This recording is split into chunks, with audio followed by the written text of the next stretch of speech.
This is a little blog sharing my experience dealing with concussion, traumatic brain injury, and depression. I've had this mirror in my office for years. I walk past it all the time. It's a round mirror, and it's far from being small. It has a frame that is made up of three small pieces of wood. It's not something to write about having a mirror, that is. Here's the thing. A few days ago, I arranged my office, and part of what I wanted to do was move that mirror and have it centered in a display of other picture frames that I have on a wall behind my desk. It took me a little over an hour to make room for the mirror and then arrange all the other frames around the mirror. It's not that it was anything hard to do, and it wasn't until after I was finished taking down the mirror, dusting the mirror, cleaning the mirror, hanging the mirror, recleaning the mirror, hanging everything else around the mirror. It wasn't until the next day that I realized I had not once noticed myself in that very mirror. Years ago, I was in a car accident. Again, not a big deal. I was with my family, 6 people in total, driving along an open highway at 8 a.m. on a nice clear Sunday morning. The sun had just broken through the horizon and was visible behind us. I was traveling at 110 kilometers an hour and was setting the cruise control while talking to my son, who was sitting in the passenger seat beside me.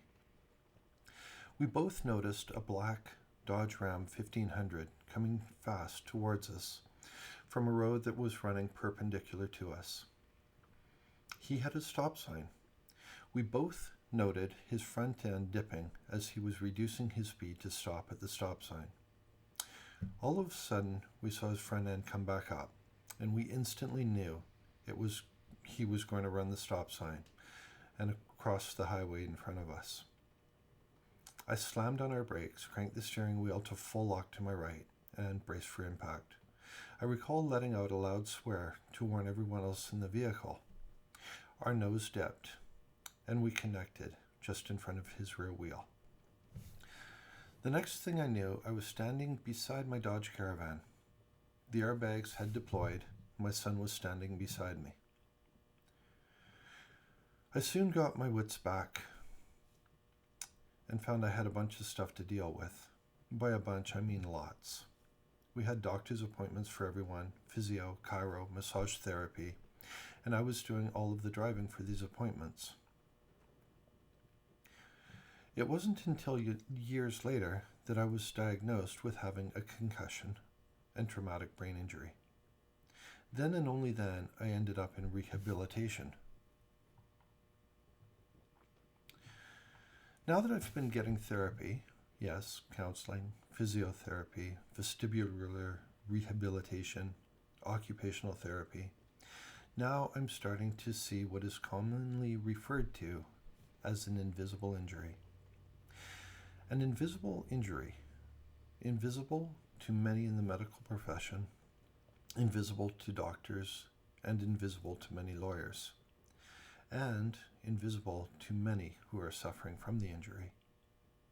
So how's someone to know they are suffering, and how are they supposed to get help? The first step that I would recommend is asking. Ask people who knew you before your accident and who still know you. Ask them if they've seen any changes in you, and be specific in your questioning.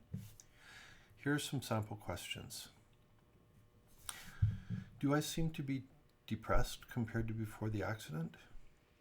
Am I more easily irritated or angered? Am I more clumsy, dropping stuff? Is my balance off? And is it more off when I close my eyes? Do I avoid communicating with people? Now I'm getting help, and I'm thankful for the help. I'm starting to see things more clearly. What was invisible to me is starting to become visible.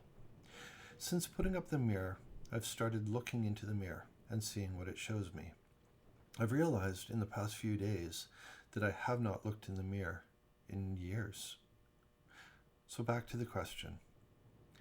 If you find that you are answering yes to a bunch of the questions above, could it be time for you to seek out some help? Go to your doctor and explain what you're feeling, and then ask for a referral to get checked out by someone who can see this invisible injury. Thanks very much for listening. I'm Brad Camp, and if this hits a spot with you, please pursue it and don't let it rest. Thanks. Bye for now.